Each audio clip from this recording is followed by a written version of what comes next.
Voilà, Mbote Kinshasa, Mbote Brazzaville, Mbote Mokimobimba. C'est avec Balabé Sentino en communication. Webi na Congo public, New Télévision, te beta kama solo ya ndenge actualité, ya politique, ya sport, pe baribi ya ndenge éducation, et puis na économie ya mboka, ngai wabino. Nazara toujours wana à tout moment pour na ko servir bino ndenge ka ezalaka lelo. To beta masolo actualité ya mboka, ni nezali ko simba tena kata République démocratique du Congo. Batu balela ki balongola état d'urgence, est-ce que depuis balongola état d'urgence lelo makamozo kene ndenge sengele kene tozo kene ndenge sengele kene te. Est-ce que la population congolaise, n'a pas se retrouver, idéologie le peuple d'abord, aux Arabes testament, Sphinx et l'immédiat, c'est de Moulumba, est-ce que les alliés respectés, tous les alliés respectés, les alliés sont au Robeta, Nakat émission à Bissou à Mokolo, Moalelo, ça peut tarder, Nambel Bino, Moko, il y a besoin de Nambo Canabiso, l'un des grands. Il y a l'histoire, il y a RDC, lui c'est Larsen Moulo et les sénateurs. C'est avec lui que tu as Masolo Actualité, P. Masolo Yamboka. Zali Bongo, journaliste présentateur, il y a JT de Blonage, P. concepteur et émission sont des Gamaliel. Zali Bakassette Kili, mais la ligne jusque-là, tout s'est limité. On a pour la Masolo, Oyo, Tokobeta, et sans plus tarder, il a PC Mbote, mon Mboka. Mbote Chadrak, Balabébé. Boye Malamou. Oui. Plateau Nabiso Lelo. Merci Chadrak, merci pour l'invitation. Je pense que dans le cadre de Nabiso, nous n'avons donc nous sommes toujours l'intérêt à peuple congolais, on est là. Merci beaucoup pour l'invitation.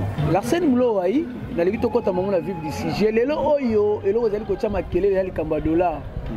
Batu Mususu Baché 13, Koto 14, Kuna 12. Donc Moutoumtana Tone na Kinshasa et bouleverser l'économie en Mboka. Yo en tant que journaliste, en tant qu'analyste politique d'État ya Mboka na biso, lecture ni noko ko sala concernant l'instabilité à $. Est-ce que vous avez une capacité à conduire tout problème yango se situer pendant à niveau ni? Oui, Chadra Balabébé, vous savez cette question est ko sala nga passe. Ça prouve à suffisamment. En fait, j'ai une simple raison ou réponse, c'est pour dire qu'il n'y a pas, il n'existe pas d'État. Je me souviens à ce que le docteur Ekofo a dit. Nous sommes dans non-existence d'un État. Parce que personne ne contrôle personne. Parce que quand vous venez dans un pays, imagine-toi dans un pays où dépréciation monétaire est salémie, il y a eu inflation, il y a dollar, mbongo et mati, mais vous trouvez un groupe de gens qui s'organisent selon eux, basali mboka na bango pe, bazape na niloba loba na mboka, c'est-à-dire oya 17, oya 13, bakondi kuna balobi 195 jusqu'aux preuves du contraire. Je me rends compte que il n'existe pas d'État jusque-là. Parce que Maramango ba état de droit on a comprendre terre, je ne comprends plus rien. C'est comme si on ne sait pas ce qu'on fait. Chef de l'État lobby, il va s'impliquer personnellement dans cette affaire à Makambaba dollar. Il faut que dollar équita. Oui, dollar équita, oui, on n'a pas refusé, mais il faut que l'opérateur économique, qu'on a pris à l'Icolo à 23, il y a 230. D'abord, on va récupérer d'abord, on a bango l'Icolo, on a maintenant. Bino bokiti dollars, mbalamoko donc de 23. Est-ce que toi yango équita, que ça dit to oyo? Gouvernement a fixé, tout le monde qui n'a pas de et pas cambiste, mais vous nous parlez, il y a Makambiato, tout oyo solobela. Et ça dit tout oyo, mutamta fixé qui n'a rien tout l'État fixé qui. Chadrak Balabébé, nous journalistes, nous sommes ici à Kinshasa, nous savons ce qui se passe. C'est-à-dire, tout mutuna mutu atien na nenge na ye. Parce que jusqu'à aujourd'hui, tu ne vas pas me convaincre que l'État congolais a fixé un prix officiel. La Kisanga communiqué officiel Oyo, Banque centrale du Congo, Babini Balobi que non, désormais, Bochato tel. Jusqu'à hier soir, na kitamo magasin, na station, food market tout, bazalaki na to à 200, na Zando Mounene to à 200, Okiti na Victoire Okuti 135, aucun na limité parce que qu'on est à base à Félix Antoine Tshisekedi Tshilombo, Okuti 135. Oye na côté Misusu neti bakomi na Kinshasa, aucun na bandal kuna okuta 150. Na poko soko ki na komi na Kinshasa vers donc obi makota ba katoana okuta 175. Donc mutu na mutu azana prix na ye na Willery okuta mutu 175. Ça dépend ya mutu nenga zo apprécier état mboka ezokendele. C'est-à-dire moi je me rends compte que si le chef de l'État lui-même étant que commandant suprême de la justice, étant que le garant des bons fonctionnements de la République, ne met pas quand même un mot ou une signature sur C et aux alamans passent parce que tout le monde est chef. Le message na yo et que vous avez parce que le oyo vie sociale et la population est bougée d'une manière négative. Biloko et c'est comme la population je bâtir au soutien wa pimbo que ça na crise. Bah tu as une état d'urgence, bah tu as confinement. Bon, vous avez mais tous les dollars réseau qui t'a été changé et puis vous tombez comme na ton une façon il y a copier population té. Shadrack Balabé, le problème c'est la prise en charge de la population. Il faut que l'État congolais prenne en charge son peuple. Et ça l'a bien, hein, Shadrack. Quand on est dans l'opposition, on critique, on insulte, on fait ce qu'on veut.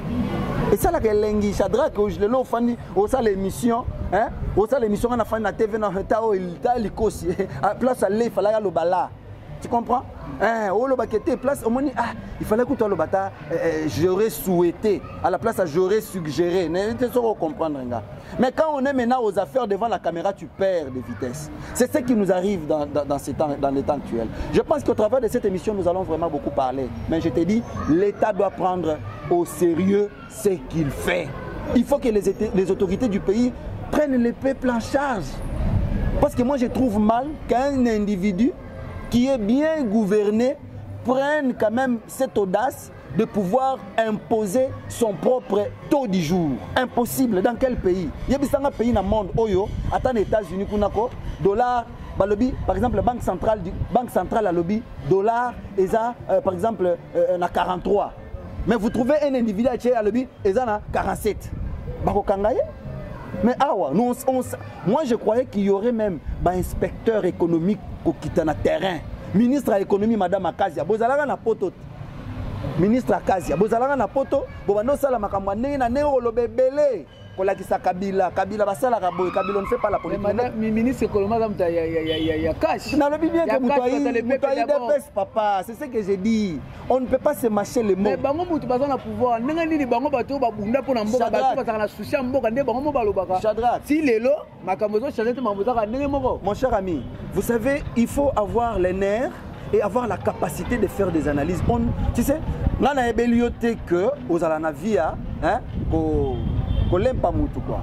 Toi tu dis la vérité. Et ici nous devons dire la vérité. On ne vient pas ici, personne nous envoie ici pour critiquer qui que ce soit, mais nous disons la vérité étant que jeunes. Mais vérité la vérité que moi j'ai dit, on voulait comprendre ou sentir la présence, le vrai leadership du ministre Akazia sur cette affaire. Il fallait que normalement le ministre de l'économie a l'air qui s'habitue de quoi il était capable. Mais mère a sopi boule, mère a la question incapable à Kosaranate. Tu comprends? Mère a la question incapable à Kosaranate. Parce que rien ne s'est fait. Sur le terrain, il fallait qu'il y ait un inspecteur économique qui tard. Il fallait qu'il y ait des inspecteurs économiques qui tirent. Pour la taux du jour, la inspection par rapport au prix. Oh, l'État a yébi. Mais rien ne s'est fait. État des droits en s'il faut lancer un message fort, na batunya sur IDPS bazola na biso, okobisa bango nini po bango mane ko beta tolo ke tozo bunda pona pouvoir, tozo pouvoir et c'est l'état de droit compta et c'est bango liberté d'expression. Makamyo sur mboka changer vie sociale la population mingi mingi wanda obeta la tolo. Alors lelo oyo Félix Antoine Chilombo a vu bateau de commandement RDC mais makambo jo changer te makambo zaka ndenge zaki kala. Or makambo comme sous plus difficile par rapport il y a prédécesseur Joseph Kabangé. Les problèmes avec Joseph, pardon, vous allez m'excuser, les problèmes avec mes frères de l'IDPS, nous savons, au moins l'IDPS c'est une machine. L'IDPS c'est une qualité, c'est un défaut. L'IDPS c'est qu'il faut bailler bas, c'est qu'ils ont le pouvoir. Mes chers amis, vous avez le pouvoir. Vous n'avez pas droit à l'erreur. Tellement que aussi touche. L'UDPS doit comprendre le signe du temps. Vous avez les pouvoirs, conservez ces pouvoirs. Botika ko tirer ba ficelle na bato FCC. Shadrack, yaneti ba pesingana yo ndaku to gérer. Papa na ngam to pesi biso palé wana lobi ke non na tchelo Shadrack wana comme gérant ou bien Shadrack bon l'arsène na pesi yo palé wana mais Shadrack azana neti gérant. Ngana sala naza distrait, je m'embrie. Soki na échoué na lobi ke te Shadrack muto tchela nga bakoka jambe. On ne sait pas lire effort, il y a FCC. Moi je ne suis pas là pour défendre FCC. Je sais que l'FCC ne représente rien. Mais et comme ceux qui bossent erreur et comme FCC.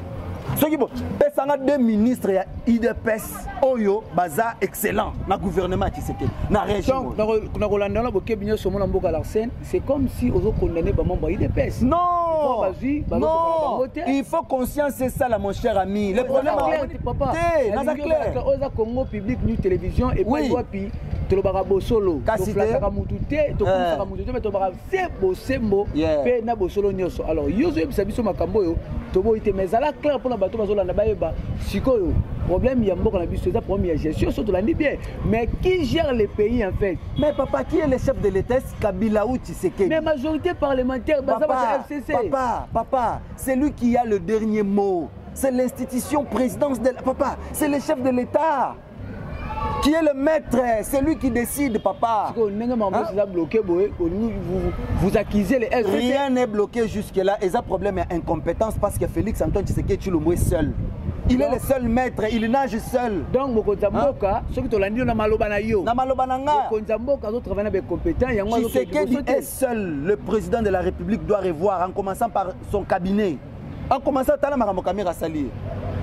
Tshisekedi est seul. Toi, tu veux me dire que non, tu sais qu'il y a 2 personnes. Au moins, il Fachi à raisonner bien. En 2028, parce que Nabi Gemanda, Bolinga, et ça n'est transition sans Kabila. C'est ce que nous sommes en train de vivre.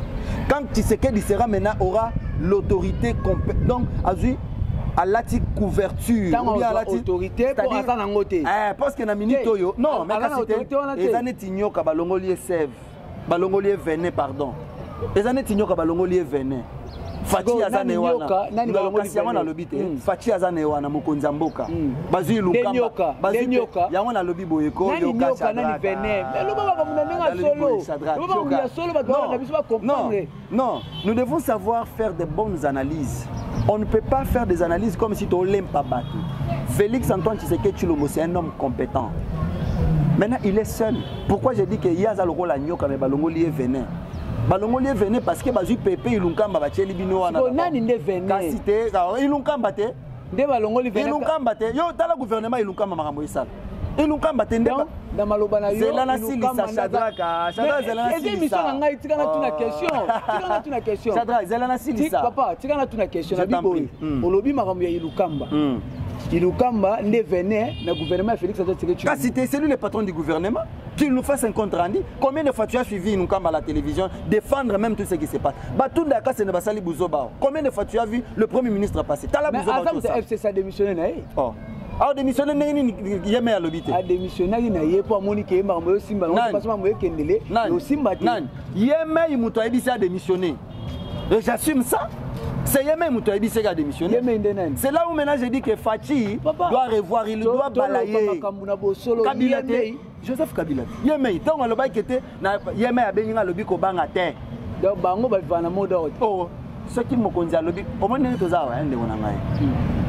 Alors, on a défendu l'IDPS pourquoi? Parce qu'il y a l'IDPS au Roman Kabundi à Télémé à l'obit qui était. Pas question. Je crois bien qu'on a l'obit à Papa Lunga Kuna, Torosala. L'état des droits règne là-bas. Mais bien que. État des droits règne là-bas, mais IDPS au Roman des camps, chaque semaine, il n'a pas le chilou, on a qu'un bango. Voilà, ce n'est pas un débat à l'ordre du jour. C'est un débat à l'ordre du jour. Mais c'est exemple à partir de c'est exemple pour dire quoi? Kuna somme to lingité à lingité à boya na ye. C'est-à-dire que si je dis que c'est ça l'organisation pour na yo. Kasité. Oh, parce que kuna lobby aboy na ye. Papa, imagine-toi que Joseph Kabila n'a règne na ye. Ou bien Kabila n'est pas un Chadar et papa, je ne vais pas te voir à la télé, Chadar allez. Non. Joseph Kabila, papa, toi tu dois démissionner, allez. Déjà mercredi, tu dois démissionner. Papa, au moins, il démissionne. Parce que là-bas, c'est quand le roi de Kingakati donne son mot d'ordre, c'est tout le monde qui obéit. Et ces gens-là sont instruits. Moi, je me pose la question, Chadra, comment Kabila a réussi à convaincre ces grands professeurs des universités? Il y a les gens qui nous ont donné cours aux universités là-bas. Qu'est-ce que vous pensez? Il y a des gens qui nous ont enseigné là-bas. Bazana FCC. Comme Évariste Bochab, l'homme de son état. Hein? Évariste Bochab, ma bilingue. Un professeur de son état devant China Rambo, il s'incline. Je me pose la question, comment Kabila...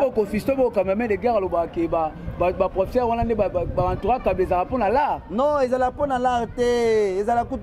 Bon, en fait, moi je ne vois pas dans la forme, je vois les fonds.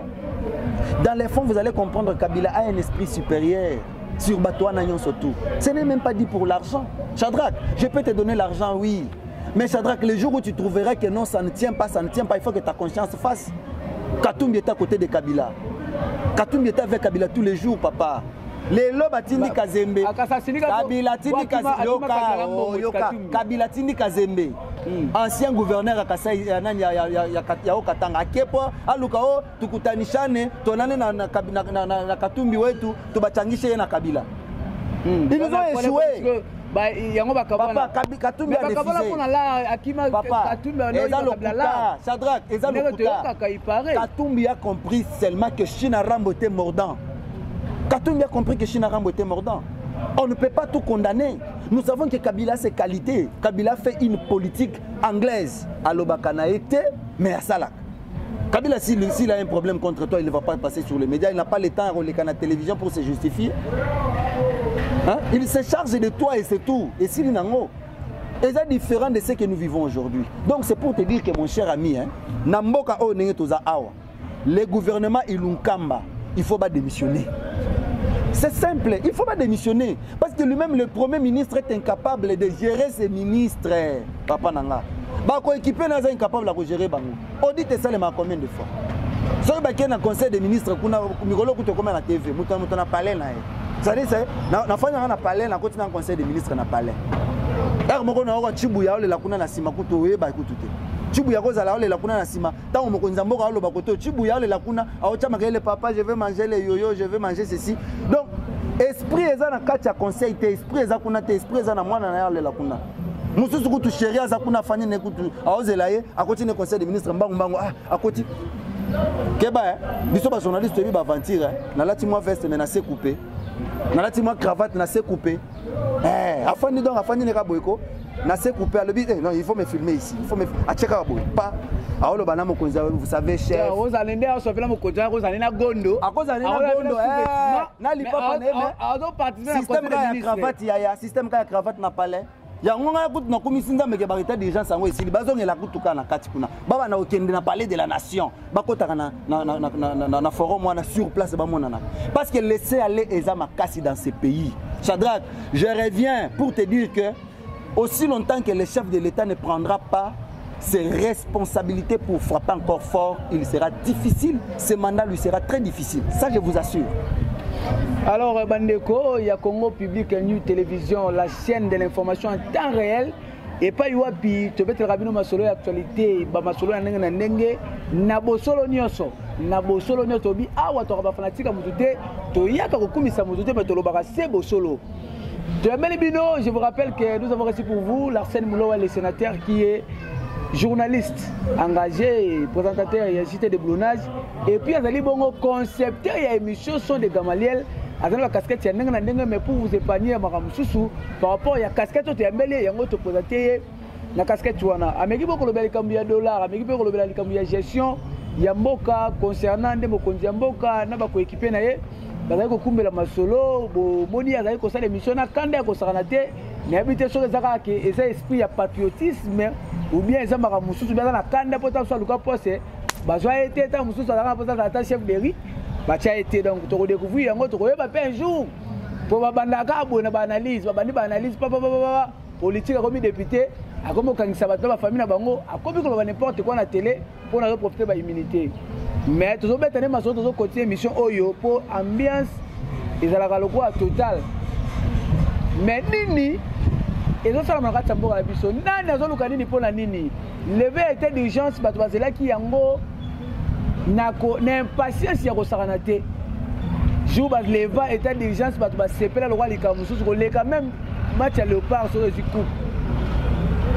État d'urgence depuis ba lever yango coronavirus, évolution à un niveau nini. Basé ces barrières, cache n'est comme coq pour les policiers. La scène Moulouaï, l'évêque déjà état d'urgence, les lots Oyo, depuis l'évêque état d'urgence, est-ce que respect ba geste barrière ezali tu ezate po mokonza mboka tango alevaki yango a incité makasi na otali bongo respect ba geste barrière. Je vais d'abord commencer par rebondir ce que tu venais de dire. Ngai naza déjà content de ce que je suis. Là où Dieu a déjà vous voyez ce pays, vous voyez sous l'impulsion. Shadrach, oyebi muto aza na originalité na maboko. C'est quelqu'un qui possède de l'or. Il n'a pas le temps. Ya kokino Hollanda bato basimi mabaya, to ba plaqué, to ba zinc. Quelqu'un qui possède de l'or reste lui. Tu comprends? Il reste lui parce qu'il sait que tôt ou tard, Orwana, il faut briller. Tu comprends? On n'a pas le temps et aucun commandier, pouvoir ou bien poste moroboy. C'est que nous sommes, nous nous contentons. C'est-à-dire, je n'ai pas le temps que Luka poste pas Kingani tu Kingandi. Nous avons une émission dans la son de Gamaliel, Torobunda, et le monde en colo, à Romé Messiga Bisso, à Romé Mabisso. Na JT de boulonnage, Torokenango Tina Souka. Pour Oroboyate. JT de boulonnage, Oroboyate. JT de boulonnage, j'ai un bastard. Il dit ça, Shadrach Balabe va télé présenter journal. Martine Oué m'a télé présenter journal. N'a la télé m'a présenté journal. Fiston Bok on a Simazo filmé, caméraman de guerre. Il y a combien de Fiston Bok a bini ça? Ba député bino ba tomité à Mabé. Combien Fiston Bok a filmé bino? Bino ba député. Combien de ministres moi à mobile on a filmé? Le lobo sundola ya comment bien bino ba téléphone. Mais bateau ya filmé ba comment bundeli ko ba là. Ya wana zolo baté. Ya wana zolo ba bateau wana oyebi combien ba bimisa bango? Combien biso ba journaliste to sala? C'est-à-dire que que nous avons aussi des compétences et des qualités quand on a parlement au siéger. Parce que tu ne vas pas me dire que les heures tambour est incapable de se défendre en tant que parlementaire. C'est un député qui fait bien. Tu ne vas pas me dire que Christelle Vang est incapable de se défendre. Combien il y a même des députés, hein, banda législature et banda Mboka en 2006, style l'eau. Faisons l'équilibre, faisons des analyses. C'est pour dire que tel que nous sommes, nous n'avons seulement pas le temps de demander pouvoir. C'est-à-dire nous pouvons aussi nous faire. Pour rebondir, Yango, nous sommes maintenant je reviens. Papa, maman, le baiser depuis Baleva était déjà. Shadrach Nganaza.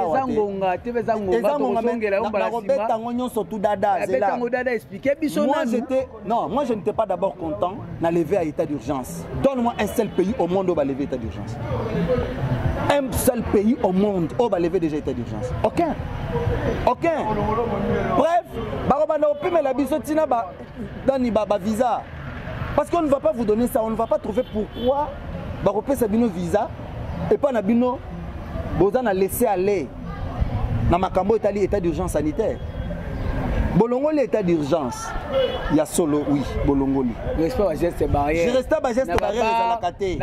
Papa, Zela n'a pas la révélation. Gouverneur Jantiningo Bilambaka. Selon les informations, ma source est sûre. En tout cas, cher gouverneur, si ma camarade est à solo, pardon, elle est là au forme. Tika, Jantiningo Bila. Balobi na église, chaque église, on a désinfecté qui t'y par chaise $5. Shadrach, si on a vu l'église de Léopold Mutombo, ils ont combien de personnes? Si on a $5, fa combien?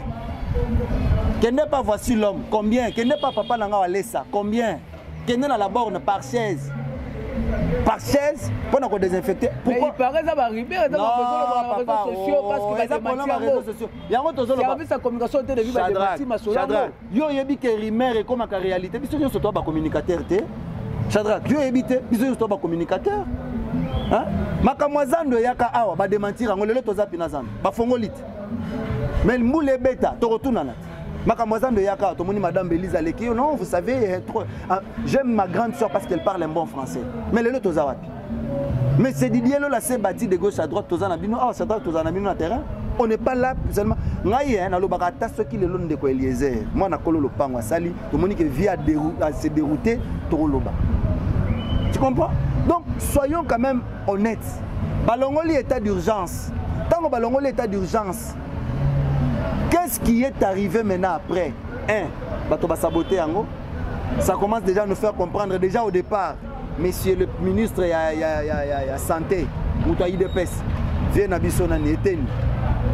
Vient Néteni, alloba trop. Quand je serai ceci, mais le ministère de la Santé et la Santé parti au pouvoir. Shadrach, qu'est-ce qu'ils ont fait? Pesangata et les moments à part chaîne à télévision habité son bon ou tap. Pesanga et les moments où il s'allie que non. Peuple congolais a tikali na elembo. Souvenir, il y a que état d'urgence. Na netel, tant au moins na nga l'arsiana robota manaïbi c'est que petit. À l'époque, état d'urgence et maladie moko ya coronavirus talanda kwana et tongama na mbongo na biso à l'état. La kisangata elembo. Exacté mon cher ami. C'est pour dire que tant balongo l'état d'urgence, ah déjà un communication zalaki mabe. Et comme oh non, c'est comme si maladie ça, c'est comme si maladie ça te bache ba tuna ba doute. Communication limitée. Toyoko kita sikoyo population pe à Kinshasa tozala na ndenge na biso. Coronavirus c'est cause pas problème na mboka oyo. Shadrach, tu sais ce qui s'était passé. Tout le monde était chef de lui-même. Congolais ceux qui mukolo aza incapable. Ya kolata masque et bongo ba na classe ba kolata masque ndeni. Pendant kolata masque ba okangela batu na mboka oyo. Si vous partez dans d'autres pays, c'est normal que mutoko kolata masque na ya tamboli. Mais awa balongoli état d'urgence. Le premier pays au monde où il y a l'état d'urgence au Congo. Aussi longtemps qu'il y a l'état d'urgence, vous êtes calme. Vous savez comment gérer la population, mais vous n'arrivez pas à encadrer la population. La police a dit cop. Shadrach, yo mutobete langa lisolo. Bakangi, police kangi wewa. Pour la tika chinete. Mais azobo to la moto. Ya moto ni neske moto la taka chine. Kimoyibi a modèle 1. Alors batava. Kimoyibi a modèle 1. Kimoyibi a modèle 1.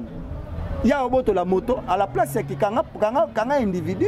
Et puis mutonga na cash na biso na poche à la tate. Yango na lobi boye. Cher Congolais, ba jeune, ceux qui monika police kangi yo pona cash neza na butoza na moyi. Tokende na banque. Tokende na banque bakatela nga quittance nga na futa. Ba pesa nga reçu. Point barre. Mais bola ta ba cash ne. Donc pona nga, il fallait que batika na bango état d'urgence mais ba lever quelques mesures. Tu comprends? L'État pouvait lutter à ce que à Longoli et allons dire quelques mesures, par exemple, maintenir des mesures barrières, des restaurants, des salles na bango, à un nombre quand même, des à la ébélité, des food market, des salles, des églises, des zones, des multiplier des nombres et banani, mais état d'urgence c'est ça. Parce que quand il y a dans la boutou, vous pouvez vous réveiller un bon matin, tout, on ne va pas encore revenir aux ala passe que chef de l'État Tshisekedi après ça qui m'a longoli après on pouvait garder l'état d'urgence mais lever quelques mesures. C'est ce que moi je pouvais proposer aux autorités du pays. Et aussi, ministre de la Santé, il faut l'ongwa. Bon, il écoute tout, il faut l'ongwa. Merci chers internautes au Bola Nation partout à travers le monde. C'était Larsen Moulouaï, Ouazali Bongo, les sénateurs Neto Bengaye. Azana ba casquette ya nanga ndenge mais mingi to présenter vidéo na casquette ya journaliste JT de Blonage, concepteur émission son de Gamaliel P. Azali Bongo analyste politique monene ya mboka na biso na yende to sepela ko beta masolo mokolo lelo. Pour s'abonner massivement à la chaîne Abino Congo Public News et Télévision Oyo et Kobanda Kopesa Bino makambu ya kitoko makambu ya solo awa makambu ya beze inda qui est salaki boye kozala te et kozala se bo solo mingi avec Shadrach Balabebe sentir nous la communication que je suis balobi mukia malé boko besana ngai un grand merci à l'équipe technique et rédactionnelle o bazaki na ngelongo Jonathan Ngo Malipa moto azaki na sima ya caméra. Un grand merci à maman Lecresse et maman ministre depuis quelques temps à Nabiso. Merci pour la boula Bakosala.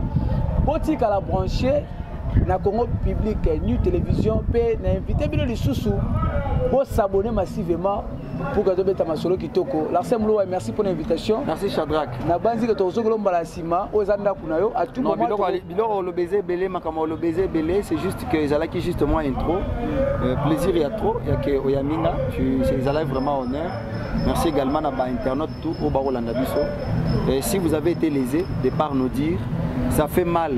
Surtout bande biso bofan bino bofan na poto tala ne topé sarabino misala fin du mois bo yaya tinda. Mais ça peut arriver que Nana na Kinshasa mais atteindre la bateau poto là. Et ça la rabino passe. Ces histoires quand nous les disons, nous sommes émotionnés de par Marambo et ça les Makuna. Donc plaisir est à trop. C'est la première fois mais non la dernière. Je serai toujours là au rendez-vous. En cas de quoi, si vous avez des hydratats Isali, comme les biso kaka, on sera là dans Shadrach Balabebe pour répondre. Merci beaucoup. Botika la branche, tokutani mbala Yassine.